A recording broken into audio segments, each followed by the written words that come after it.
এখন থেকে আমি প্রতিদিনের ছোট, ছোট কিছু ব্লগ তোমাদের সাথে শেয়ার করার চেষ্টা করব। তো আজকে ডে 1 এর ব্লগটা আমি এখান থেকেই শুরু করলাম। সকালবেলা বিছানাটা তুলে দাঁত ব্রাশ করে এখানে আমি চা করতে চলে এলাম। আমি সকালবেলা দুধ চা খাই না। এই চাটাই খাই। ২ টো বিস্কুট দিয়ে চাটা খেয়ে নিলাম। সকালের বাইরের দৃশ্য দেখতে, দেখতেই চাটা খেয়ে নিচ্ছিলাম। ব্যাস তারপর আমি সকালের রান্নাটা করে নিলাম। এখানে ডাল, একটা ভাজি আর শুটকি দিয়ে একটা তরকারি করেছিলাম। রান্না-টান্না শেষ করে এই একটু পরিষ্কার করে তারপর আমি সকালের লাঞ্চটা করে নিচ্ছিলাম।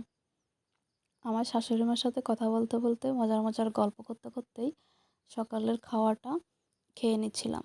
আমাদের বাড়ির পাশে একটা বাচ্চা খেলা করছিল, ওইটাই দেখছিলাম আর হাসছিলাম মায়ের সাথে। ওইটা দেখতে, দেখতেই ভাত খাচ্ছিলাম।